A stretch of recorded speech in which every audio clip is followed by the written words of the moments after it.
Friends, welcome to நிலை 360 Taylor. இந்த வீடியோவில் நம்ம என்ன பார்க்க போகிறோம் அப்படின்னா, நிறைய பேர் வந்து அக்கா எனக்கு ப்ளவுஸ் வந்து நிறைய பெண்டிங்கில் இருக்குது, எனக்கு வந்து எப்படி வந்து அதை கம்மி பண்ணுறதுனே தெரில, திடீர்னு ஆர்டர் வரும்போது நான் அந்த ப்ளவுஸ் எடுத்து தச்சிருந்தேன், அதனால் எனக்கு டைம் இருக்க மாட்டேக்கு அப்படின்னு சொல்கிறவங்க இந்த வீடியோவை ஸ்கிப் பண்ணால் முழுசாக பாருங்கள். இதில் சொல்கிற சின்ன சின்ன விஷயங்களை ஃபாலோ பண்ணால் மட்டும்தான் உங்களால் வந்து இருக்கிற பெண்டிங் ப்ளவுஸையுமே தைச்சி எடுக்க முடியும். மணி வந்து நான் 9:40க்கே காலையில் நான் மிஷினில் உட்காந்துட்டேன். எப்போவுமே வந்து நமக்கு பெண்டிங் ப்ளவுஸ் வந்து அதிகமாக இருக்குது அப்படின்னா காலையில் கொஞ்சம் சீக்கிரமாக எல்லா வேலையும் முடிச்சுட்டு மிஷினில் உட்கார மாதிரி பாருங்கள். அதே மாதிரி உங்களுக்கு கையில் வந்து எத்தனை பெண்டிங் ப்ளவுஸ் இருக்குது அப்படிங்கிறதையும் செக் பண்ணுங்கள். செக் பண்ணிவிட்டு அதை ஒரு நோட்டில் எழுதிக்கோங்க. இப்போ வந்து ரீசெண்டாக கொடுத்தவங்க இருக்கும்ல, அந்த ப்ளவுஸையுமே வந்து நோட்டில் எழுதிக்கோங்க. இந்த ப்ளவுஸும் அந்த ப்ளவுஸும் சேர்த்து நமக்கு ஒரு 6 ப்ளவுஸாவது டெய்லி தைக்கிற மாதிரி பார்த்துக்கோங்க. கொஞ்சம் அவசரம் அப்படின்னு கேட்குறாங்க அப்படின்னா அந்த ப்ளவுஸை தைச்சிட்டு நம்ம வந்து பெண்டிங் இருக்க ப்ளவுஸை விடக்கூடாது. அதனால் கொஞ்சம் சீக்கிரமாக உட்காந்திங்க அப்படின்னா கூட 2 ப்ளவுஸ் தைக்கிறதுக்கு நமக்கு டைம் கிடைக்கும். எப்போவுமே வந்து இந்த தீபாவளி டைம் வரப்போகுது அப்படிங்கிறனால பெண்டிங் ப்ளவுஸ் எல்லாமே டெய்லர் வந்து வெளியில் அனுப்புறது தான் ட்ரை பண்ணணும். ஏன்னா புதுசாக வந்த ப்ளவுஸை வந்து நம்ம தைக்கிறதுக்கு நேரம் இருக்காது. அதனால் இப்போ இருக்கிற டயத்தில் வந்து நமக்கு வந்து பெண்டிங் ப்ளவுஸ் எல்லாமே முடிச்சு கொடுக்கணும். அப்போனா இன்னும் கொஞ்சம் வேலை பார்க்குற மாதிரி தான் இருக்கும். என் கையிலையுமே கிட்டத்தட்ட 80 ப்ளவுஸ் கிட்டே பெண்டிங் ப்ளவுஸ் இருக்குது. இது போக போன வாரம் கொடுத்த ப்ளவுஸ் எல்லாமே இருக்குது. எல்லாமே சேர்த்து தச்சு முடிக்கணும். இந்த ஒரு வாரம், அதாவது இந்த மாதம் முடிகிறதுக்குள்ளே நான் தச்சு முடிக்கிற மாதிரி நான் பிளான் பண்ணியிருக்கேன். நீங்கள் வந்து உங்கள் கையில் எத்தனை ப்ளவுஸ் இருக்குது அப்படிங்கிறத பார்த்துட்டு நீங்கள் ஒரு நாளைக்கு உங்களால் எவ்வளோ ப்ளவுஸ் தைக்க முடியும் அப்படிங்கிறதையும் செக் பண்ணிவிட்டு அதுக்கு தக்கன வந்து உங்கள் டைமை வந்து பார்த்துக்கோங்க. ஏன்னா நமக்கு வந்து ஒரு நாளைக்கு 5 ப்ளவுஸ் நம்ம தைக்கணும்னு முடிவு பண்ணியிருக்கோம் அப்படின்னா நம்ம எத்தனை மணிக்கு உட்காந்தாலும் சரி அந்த 5 ப்ளவுஸ் கண்டிப்பாக அன்றைக்கி நாளில் முடிச்சிடணும். அப்படின்னா தான் பெண்டிங் ப்ளவுஸ் வந்து வெளியே போகும். நம்ம வந்து கிடைக்கிற டயத்தை வந்து வேஸ்ட் பண்ணிவிட்டு நம்ம வந்து தைக்க நேரம் இல்லை அப்படின்னு சொல்லக்கூடாது. நம்ம வந்து இந்த ப்ளவுஸையும் கொடுக்கணும், நம்ம வந்து பெண்டிங்காக இருக்க ப்ளவுஸையும் சேர்த்து கொடுக்குற மாதிரி தான் இருக்கும். எனக்குமே பெண்டிங் ப்ளவுஸ் இருக்குது. நான் எப்படி பிரிச்சிருக்கேன் அப்படின்னா, காலையில் எந்திரிச்ச உடனே வந்து இந்த பெண்டிங் ப்ளவுஸ் எல்லாத்தையும் முடிச்சிட்டோம் அப்படின்னா நமக்கு வந்து ஈவினிங்க்கு வந்து நம்ம வந்து நார்மலாக இப்போ தைக்கிற டெய்லி தைக்க ப்ளவுஸை வந்து கொடுக்குற மாதிரி இருக்கும். அந்த ப்ளவுஸை தைக்கிற மாதிரி நான் பிளான் பண்ணியிருக்கேன். நீங்கள் வந்து எத்தனை ப்ளவுஸ் வந்து பெண்டிங் ப்ளவுஸ் கையில் வச்சுருக்கீங்க அப்படிங்கிறதுமே கீழே கமெண்ட் பண்ணுங்கள், பார்க்கும்போது தெரிஞ்சுக்கிறேன். எப்போவுமே வந்து இதில் யாரெல்லாம் வந்து ஃபஸ்ட்டு காசு கொடுப்பாங்க, அதாவது நம்ம தச்சு கொடுத்தோன்னே காசு கொடுப்பாங்களே, அந்த மாதிரி பெண்டிங் ப்ளவுஸ் இருக்குன்னா ஃபஸ்ட்டு அதெல்லாம் தச்சு முடிங்க. எந்த ப்ளவுஸ்லாம் வந்து கொஞ்சம் ஈஸியாக இருக்கோ அந்த ப்ளவுஸெல்லாம் வந்து சீக்கிரமாக முடிக்க ட்ரை பண்ணுங்கள். டெய்லராக இருந்தால் நம்ம வந்து எப்போவுமே வந்து பெண்டிங் ப்ளவுஸ் இருக்க தான் செய்யும். நம்ம டெய்லி தச்சுட்டே இருந்தாலும் சில டைம் வந்து ஒரே நாளில் 10 ப்ளவுஸ்லாம் ஆர்டர் வரும்போது நமக்கு 10 ப்ளவுஸுமே நம்ம மறுநாள்லாம் தைக்க முடியாது. அதனால் கொஞ்சம் பெண்டிங் வர தான் செய்யும். அதனால் நீங்கள் வந்து பெண்டிங் ப்ளவுஸ் இருக்குது அப்படிங்கிறக்காக பயப்படாதீங்க, கண்டிப்பாக முடியும். கொஞ்சம் வந்து ஒரு 4 நாளைக்கு வந்து நம்ம நைட்டு பகல் பார்க்காம தச்சிட்டோம் அப்படின்னா பெண்டிங் ப்ளவுஸ் எல்லாமே கொஞ்சம் குறைஞ்சிரும். அப்போ நமக்கு கொஞ்சம் ஃப்ரீயாக இருக்கும். நான் வந்து பெண்டிங் ப்ளவுஸ் நிறைய இருந்தால் இப்படி தான் பண்ணுவேன். ஒரு வாரத்துக்கு வந்து நான் வந்து நைட்டு பகல்னு பார்க்காம கொஞ்சம் தைச்சேன் அப்படின்னா கொஞ்சம் வந்து குறைஞ்சிரும். அப்போ கொஞ்சம் வந்து ஈஸியாக இருக்கும் தைக்கிறதுக்கு. ஏன்னா இப்போ வந்து தீபாவளிக்குமே ப்ளவுஸ் வர ஆரம்பிக்கும். அதனால் இந்த ப்ளவுஸை வச்சுட்டு இருந்தோம் அப்படின்னா இந்த கஸ்டமர் வந்து கேட்பாங்க, தீபாவளி கொடுத்தவங்களும் கேட்பாங்க, நம்ம எதை தைக்கிறதுன்னு தெரியாமல் இருக்கும். இனிமேல் வந்து நமக்கு அடுத்த மாதத்துலேருந்து தீபாவளி ஆர்டர் வரும். அதுக்கு தனியாக வந்து ஒரு பேஜ், அதை நீங்கள் நோட்டில் எழுதுறீங்க அப்படின்னா அந்த பேஜ் வந்து தீபாவளிக்குள்ளது அப்படிங்கிற மாதிரி தனியாக போட்டு எழுதுங்க. இல்லை நீங்கள் வந்து இது வரைக்கும் நோட்டே ஃபாலோ பண்ணல அப்படின்னாலும் தீபாவளிக்குள்ளே ஆர்டர் எவ்வளோ வருது, எவ்வளோ அமௌண்ட் வந்து நம்ம சம்பாதிக்க போகிறோம் அப்படிங்கிற ஒரு கணக்கு இருக்கணும். அதனால் எத்தனை ப்ளவுஸ் வருது அப்படிங்கிறத இனிமேல் டெய்லி வந்து எழுத ஆரம்பிங்க நெக்ஸ்ட் மந்த்லேருந்து. அப்போ வந்து நமக்கு தீபாவளி டைம் வந்து நம்ம எவ்வளோ வருமானம் சம்பாதிச்சிருக்கோம் அப்படிங்கிறது தெரியும். நம்ம கையில் எத்தனை ப்ளவுஸ் இருக்குது அப்படிங்கிறதையுமே தெரியும். அதுக்கு தக்கன நம்ம வந்து ப்ளவுஸை வாங்கிக்கிடுவோம். இந்த மாதிரி டயத்தில் வந்து நமக்கு லேஸ் எல்லாமே வீட்டில் இருக்கான்னு பாருங்கள். அதுக்கப்புறமா நாட் போடுறது, இல்லை நம்ம குஞ்சா வைக்கிறது, இது எல்லாமே வந்து கொஞ்சம் கலரில் வந்து வாங்கி வைங்க. அதுக்கப்புறம் நூல் எல்லாம் இருக்கா, லைனிங் எல்லாமே நம்ம எக்ஸ்ட்ரா வச்சுருக்கோமா அப்படிங்கிறத செக் பண்ணிக்கோங்க. ஏன்னா இந்த டயத்தில் வந்து நம்ம வெளியில் போய் ஒன்றுக்கா வாங்கிட்டு இருந்தோம் அப்படின்னா டைம் வேஸ்ட் ஆகும்.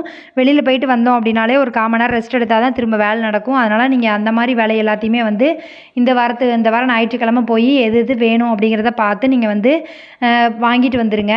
நிறைய பேர் கமெண்ட் பண்ணியிருக்கிறதும் பெண்டிங் ப்ளவுஸ் நிறைய இருக்குக்கா, எப்படி முடிக்கிறதுன்னு தெரில அப்படின்னு நினைக்கிறீங்க. அவங்க வந்து கொஞ்சம் வந்து ஒரு 12 மணி 1 மணி வரைக்கும் உட்காந்து தைங்க.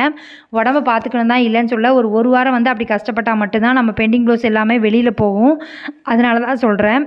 ப்ளவுஸ் வந்து தைக்க உட்காரும் போதே வந்து காலையில் நீங்கள் உட்காந்துட்டீங்க அப்படின்னாலே கொஞ்சம் வந்து ஃப்ரீயாக தான் இருக்கும். ஏன்னா நமக்கு வந்து காலையிலே சீக்கிரமாக உட்காந்துட்டோம் அப்படின்னா பகல்லே வந்து நிறைய ப்ளவுஸ் தைச்ச மாதிரி இருக்கும். நேற்று மட்டும் நான் வந்து பிளான் பண்ணியிருந்தது என்னவோ அந்த 2 ப்ளவுஸுமே தைச்சிட்டு அது போக ஒரு 4 ப்ளவுஸ் தைக்கிற மாதிரி பிளான் பண்ணியிருந்தேன். எனக்கு டைம் இருந்துச்சு அப்படின்னால கட் பண்ண ப்ளவுஸும் இருந்துச்சு. அதனால் நான் கிட்டத்தட்ட ஒரு 10 ப்ளவுஸ் கிட்ட 8 மணிக்குள்ளே நான் தைச்சி முடிச்சிட்டேன். எல்லாமே வந்து அடித்து திருப்புற ப்ளவுஸ், அதனால் கொஞ்சம் ஈஸியாக தான் இருந்துச்சு. எனக்கு வந்து ஒரு 1 ஹவரில் வந்து நான் வந்து 2 ப்ளவுஸ் தைக்கிற மாதிரி நான் பிளான் பண்ணுவேன் எப்போவுமே. நிறைய பேர் வந்து நான் பிகினருக்கா என்னால் வந்து 2 மணி நேரம் 3 மணி நேரம் ஆகுது ஒரு ப்ளவுஸ் தைக்க அப்படிலாம் யோசிக்காதீங்க. உங்களாலேயும் முடியும். நீங்கள் வந்து ஃபோக்கஸ்டாக நான் தச்சு முடிக்கணும், இந்த டயத்துக்குள்ளே முடிக்கணும் அப்படிங்கிற மாதிரி தைச்சா மட்டும்தான் உங்களால் தைக்க முடியும். நீங்கள் வந்து வீட்டு வேலை பார்த்துட்டே சைடில் வந்து தைச்சிட்டு இருந்தீங்க அப்படின்னாலும் கொஞ்சம் லேட் ஆகும். அதே மாதிரி ஃபோன் பார்த்துட்டு இருந்தேன், இல்லை வந்து யார்கிட்டயா பேசிகிட்டே தைச்சேன் அப்படின்னாலும் கொஞ்சம் லேட்டாக தான் செய்யும். அதனால் நீங்கள் வந்து தைக்கும்போது எந்த வேலையும் வச்சுக்காதீங்க. அந்த ப்ளவுஸை முடிக்கணும் அப்படிங்கிறத மட்டும் குறிக்கோளாக வச்சுக்கோங்க. உங்களுக்கு வந்து கொஞ்சம் கொஞ்சமாக வந்து டைமை வந்து கம்மி பண்ணுங்கள். ஒரு 2 மணி நேரத்தில் தைக்கிறவங்க மறுநாள் தைக்கும்போது ஒரு 1.5 மணி நேரத்தில் தைக்கிற மாதிரி நீங்கள் வந்து கொஞ்சம் வந்து கம்மி பண்ணால் மட்டும்தான் உங்களுக்கு தீபாவளி டைம் வந்து உங்களால் வந்து ப்ளவுஸ் நிறைய வாங்கி அடிக்க முடியும். தீபாவளி டைம் தான் நமக்கு புது கஸ்டமருமே நிறைய பேர் வருவாங்க. ஏன்னா நிறைய பேர் வந்து கடைக்கு போவாங்க, கடையில் வந்து தைக்க முடியாது, டைம் இல்லை அப்படின்னு சொன்னாங்கன்னா நம்மக்கிட்ட வரும். அந்த ஆர்டர் எல்லாத்தையும் எடுக்கணும் அப்படின்னா கண்டிப்பாக நீங்கள் வந்து கொஞ்சம் சீக்கிரமாக தைக்க பழகணும். முடியாதுன்னு எதுவுமே கிடையாது. உங்களால் நினச்சா கண்டிப்பாக எல்லாமே வந்து சீக்கிரமாக முடிக்க முடியும். நம்ம மனசு தான் காரணம். நம்ம ஒரே ஃபோக்கஸ்டாக ஒரு வேலை பண்ணுறோம் அப்படின்னா சீக்கிரமாக முடிஞ்சிடும். வீட்டில் வந்து எதாவது ப்ராப்ளம் இல்லை, கஸ்டமர் யாராவது எதாவது திட்டிட்டாங்க, தப்பாக இருக்குன்னு சொல்லிட்டாங்க அப்படிங்கிறதுக்காகலாம் சும்மா சோர்ந்து போய் உட்காராதீங்க. இருக்கிற கையில் இருக்க ப்ளவுஸ் எல்லாத்தையுமே நம்ம தச்சு கொடுக்கணும். அந்த ப்ளவுஸில் வந்து கஸ்டமர் சொன்ன மாதிரி ஏதாவது ஒரு தப்பு இருக்குது அப்படின்னா அதை சரி பண்ணி கொடுக்க தான் ட்ரை பண்ணணும். அதை நினச்சிட்டே உட்காந்துருந்தீங்க அப்படின்னா உங்கள் டைம் தான் வந்து வேஸ்ட் ஆகும். அதே மாதிரி வீட்டில் எதாவது ப்ராப்ளம் அப்படிங்கிறக்காக நீங்கள் வந்து தைக்காமல் இருக்கிறீங்க அப்படின்னா தயவுசெய்து அந்த மாதிரிலாம் இருக்காதீங்க. நீங்கள் தைக்க மிஷின் கிட்ட போனீங்க அப்படின்னா அந்த பிரச்சனைலாம் வந்து மறந்து போயிடும். எல்லார் வீட்லேயுமே வந்து ப்ராப்ளம் இருக்க தான் செய்யுது. எந்த வீட்லேயுமே வந்து பிரச்சனையே கிடையாது அப்படிங்கிற வீட்லாம் கிடையாது.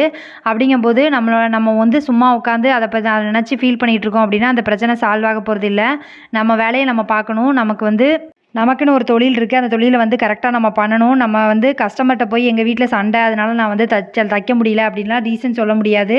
அதனால் கிடைக்கிற டயத்தை பயன்படுத்தி நீங்கள் தச்சிட்ருங்க. நமக்கு வர்ற பிரச்சனை வந்து ஏதோ ஒரு இடத்துல வந்து இன்றைக்கி ஒரு நாள் வந்து கஷ்டமாக இருக்கும், நாளைக்கு வந்து அது ஒரு பிரச்சனையா அப்படிங்கிற மாதிரி இருக்கும். அதனால் அதெல்லாம் யோசிச்சுட்டு நீங்கள் தைக்காமல் இருக்காதீங்க. நம்ம வந்து வேலைக்கு வெளியில் போகிறோம் அப்படின்னா நம்ம அந்த வேலைக்கு போகும்போது நம்ம வீட்டில் பிரச்சனை நடந்துச்சு அப்படிங்கிறக்காக லீவ் போட்டு நம்ம வீட்டில் இருக்க போகிறதில்ல. அதே மாதிரி தான் நம்ம ஒரு தொழில் பண்ணிகிட்ருக்கோம். இந்த தொழிலில் வந்து நம்ம வீட்டு பிரச்சனையோ இல்லை நம்ம கஸ்டமர் ஏதாவது சொல்லிட்டாங்க அப்படிங்கிறதுக்காகவோ தைக்காமல் இருந்தோம் அப்படின்னா நமக்கு தான் டைம் வேஸ்ட் ஆகுமே தவிர அந்த பிரச்சனை வந்து சால்வ் ஆக போகிறது இல்லை. நீங்கள் வந்து இன்றைக்கி எத்தனை ப்ளவுஸ் வந்து தைக்கிறதுக்காக எடுத்து வச்சுருக்கீங்க அப்படிங்கிறதுமே கீழே கமெண்ட் பண்ணுங்கள். பார்க்கும்போது தெரிஞ்சுக்கிறேன். இதில் நிறைய பேர் கமெண்ட் பண்ணுறது என்ன அப்படின்னா, அக்கா உங்கள் வீடியோ பார்த்தோன்னே தான் எனக்கு தைக்கணும்னு தோணுது, எனக்கு கொஞ்சம் சோம்பேத்தனமாக இருந்துச்சு, அந்த வீடியோ பார்த்தோன்னே நான் வந்து தைக்க ஆரம்பிச்சிடுறேன் அப்படிங்கிற மாதிரி சொல்கிறீங்க. நீங்கள் எல்லோரும் இப்படி மெசேஜ் பண்ண போய் தான் எனக்கும் இன்னும் நிறைய வந்து தைக்கணும், நிறைய வந்து சாதிக்கணும் அப்படிங்கிற எண்ணம்லாம் இருக்குது. இந்த தீபாவளிக்கு வந்து நான் வந்து எனக்கு வந்து எம்மிங் பண்ணுறதுக்கும் ஊக்குவிக்கிறதுக்கும் நான் ஒரு ஆள் வந்து ரெடி பண்ணிட்டேன். ஏன்னா போன தடவை ரொம்ப கஷ்டப்பட்டுட்டேன். ஏன்னா 2யும் வந்து மேனேஜ் பண்ண முடியாமல், அதனால் இந்த தடவை வந்து ஒரு ஆள் செட் பண்ணியாச்சு. நான் இனிமேல் அவங்களே வந்து ப்ளவுஸ் எல்லாத்துக்குமே ஊக்குவிச்சு எம்மிங் பண்ணி கொடுத்துருவாங்க. நான் வீட்டுக்கு தான் கொடுத்து விட போகிறேன், அவங்க வீட்டுக்கு. அதே மாதிரி நீங்களுமே வந்து உங்களுக்கு வந்து ரொம்ப ரஷ்ஷாக இருக்கும், போன தடவை கஷ்டப்பட்டேன் அப்படின்னா எந்தெந்த வேலையில் வந்து கஷ்டப்பட்டீங்கன்னு உங்களுக்கு தெரியும். லைனிங் எடுத்து வைக்கிறது, அது மாதிரி லேஸ் வாங்கி வைக்கிறது, அதுக்கப்புறமா நம்ம நாட்டு வந்து வாங்கி வைக்கிறது, இந்த மாதிரி விஷயங்கள்லாம் வந்து முன்னாடியே வாங்கி வச்சுருங்க. அந்த நேரத்தில் வந்து நம்ம கடையில் போய் நின்னோம் அப்படின்னா நமக்கு டைம் வேஸ்ட் ஆகும். இருக்கிற டயத்தை பயன்படுத்தி நம்ம வந்து தைக்கிறதுக்கு என்னென்ன தேவை இருக்கோ அதெல்லாம் வந்து நீங்கள் கொஞ்சம் வந்து வீட்டில் வந்து வாங்கி வச்சுக்கிறது நல்லது. அதே மாதிரி புது கஸ்டமர் வர்றாங்க அப்படின்னா தெளிவாக வந்து உங்களோட ரேட்டு என்ன, எவ்வளோ ரூபாய்க்கு நீங்கள் தைக்கிறீங்க, சாரீ ஃபால்ஸ் வைக்கிறதுக்கு எவ்வளவு, சாரீ ஃபால்ஸ் வந்து நான் எடுத்து கொடுத்தா எவ்வளவு, லைனிங் வந்து எவ்வளவு நம்மகிட்ட அப்படிங்கிறத தெளிவாக சொல்லுங்கள். ஏன்னா நிறைய கஸ்டமர் வந்து புது கஸ்டமர் இந்த தீபாவளி டைம் அந்த மாதிரி டைமில் தான் வருவாங்க. அவங்கக்கிட்ட தெளிவாக சொல்லிவிட்டு ப்ளவுஸ் வாங்குங்க. கொடுத்தாங்கக்காக நம்ம வாங்கி வச்சுட்டு அதுக்கப்புறம் ரேட் ரொம்ப ஜாஸ்தி சொல்கிறீங்க அப்படிங்கிற மாதிரி சொல்லுவாங்க.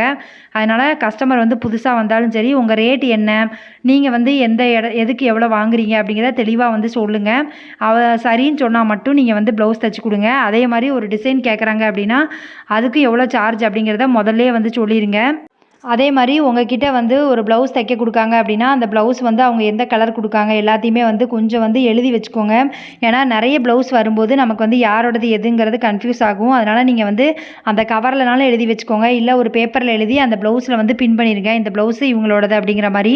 அப்போ தான் உங்களுக்கு கொஞ்சம் ஈஸியாக இருக்கும். இந்த மாதிரி வேலைலாம் வந்து நீங்கள் கண்டிப்பாக பார்க்கணும். அதே மாதிரி முக்கியமாக பார்க்க வேண்டியது என்ன அப்படின்னா, நீங்கள் வந்து ப்ளவுஸ் வந்து உங்களுக்கே தெரியும் உங்கள் பழைய கஸ்டமர்னால் யாரெல்லாம் கரெக்டாக காசு கொடுப்பா, யார் வந்து ரொம்ப வந்து அலைய விடுவாங்க அப்படிங்கிறதெல்லாம் தெரியும். அதனால் நீங்கள் வந்து காசு கரெக்டாக கொடுக்கவங்ககிட்ட வந்து நீங்கள் ப்ளவுஸ் வாங்குங்க. ஏன்னா நம்ம வந்து தச்சு கொடுத்து நமக்கு அந்த வருமானம் கிடைச்சா மட்டும்தான் நமக்கு வந்து அடுத்த ப்ளவுஸ் தைக்கிறது கொஞ்சம் ஈஸியாக இருக்கும். அதனால் தீபாவளி டைம் வந்து அந்த மாதிரி ஏமாந்துடாதீங்க. அதனால் நீங்கள் வந்து யார் காசு கொடுப்பா யார் காசு கொடுக்க மாட்டான்னு உங்களுக்கு தெரியும். பழைய கஸ்டமராக இருந்தால் காசு கொடுக்குறவங்களுக்கு வாங்கி தச்சு கொடுங்க. இன்றைக்கி வந்து நான் வந்து 4 ப்ளவுஸ் வந்து தைக்கிறதுக்காக எடுத்திருக்கேன். நீங்கள் வந்து எத்தனை ப்ளவுஸ் வந்து தைக்கிறதுக்கு எடுத்திருக்கீங்க அப்படிங்கிறதுமே கீழே கமெண்ட் பண்ணுங்கள்.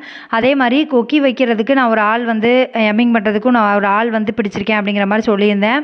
அந்த அக்காவுக்கு வந்து நம்ம எவ்வளோ சார்ஜ் பண்ணலான்னு எனக்கு ஒரு ஐடியா இல்லை. நீங்கள் வந்து உங்கள் பக்கத்தில் இருக்கவங்க யாராவது ஊக்குவிச்சு கொடுக்குறாங்க, இல்லை வந்து எம்மிங் பண்ணி கொடுக்குறாங்க, அவங்களுக்கு எவ்வளோ காசு கொடுப்பாங்க அப்படிங்கிறது உங்களுக்கு தெரிஞ்சுது அப்படின்னா கண்டிப்பாக வந்து கீழே கமெண்ட் பண்ணுங்கள்.